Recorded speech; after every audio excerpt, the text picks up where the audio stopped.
আসলে গত কয়েকদিন ধরে জু ছিল, যেটাকে আমরা ভরা কাঁঠাল বলি। সমুদ্র খুবই উত্তাল এবং ঢেউ স্বাভাবিকের চেয়ে 3 থেকে 4 ফুট বড় হচ্ছে ঢেউ, এবং পানির উচ্চতাও বেড়েছে এবং সমুদ্র খুবই উত্তাল। এবং যেহেতু বিভিন্ন জায়গায় বৃষ্টি হয়েছে, পাহাড়ি ঢল নেমেছে সমুদ্রে, পানির সাথে যে পাহাড়ে যে হ্যাজার্ডগুলো আছে, বিভিন্ন গাছের কুটি বা বজ্র এগুলো আসতেছে।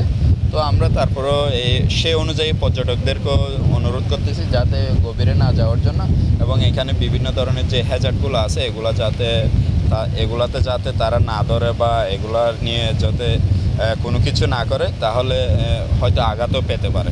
আমরা এরকম বড় কিছু গাছের কুটি আসলে আমরা পর্যটকদেরকে কিন্তু সাবধান করতেছি, মানে ওই স্থানে গোসল করিয়ে না, একটু সরে আসেন।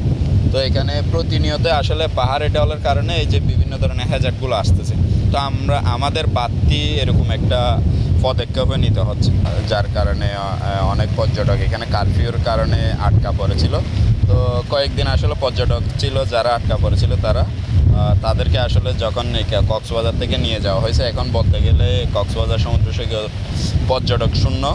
তার মধ্যে কক্সবাজার সমুদ্র খুবই উত্তাল এবং প্রচুর জোয়ারের ফলে যে আশেপাশে যেই বালিয়াড়ি ভেঙে যাচ্ছে, আমাদের যে চা বাগানটা আছে চা বাগানটাও ভেঙে যাচ্ছে, এবং কিছু কিছু লোকালরা আসতেছে, যেহেতু কারফিউ শিথিল করা হয়েছে, কিছু আসতেছে, এবং আমরা যারা আসতেছে তাদের নিরাপত্তার জন্য আমরা কাজ করে যাচ্ছি।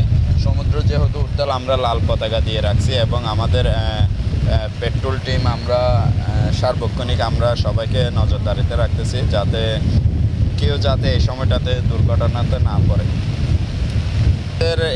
দায়িত্ব কিন্তু সবার বন্ধ থাকলে কিন্তু আমাদের বন্ধ নেই। এই যে কারফিউর মধ্যে আমরা কিন্তু দায়িত্ব পালন করতে আসতেছি এবং চলে যাচ্ছি, এবং আমাদের এই সময়টাতে কিন্তু এই যে ঘর থেকে ডিউটিতে আসা যাওয়ার মধ্যে আমরা খুব ভোগান্তিতে পড়েছিলাম এবং এখনও পড়তেছি। তারপরেও আমরা আমাদের দায়িত্ব পালন করে যাচ্ছি, এবং এই দুর্যোগের মধ্যে সমুদ্র দুর্যোগ চলতেছে এবং উপরেও যেহেতু পরিস্থিতি খুবই খারাপ ছিল, তারপরে আমরা আমাদের কোনো লাইফ গার্ড অ্যাবসেন্স ছাড়া আমরা এখানে একজন যদি পর্যটক থাকে, একজন পর্যটকের নিরাপত্তায় আমরা সবাই সার্বক্ষণিকভাবে কাজ করে যাচ্ছি এবং আমরা সামনেও যাব।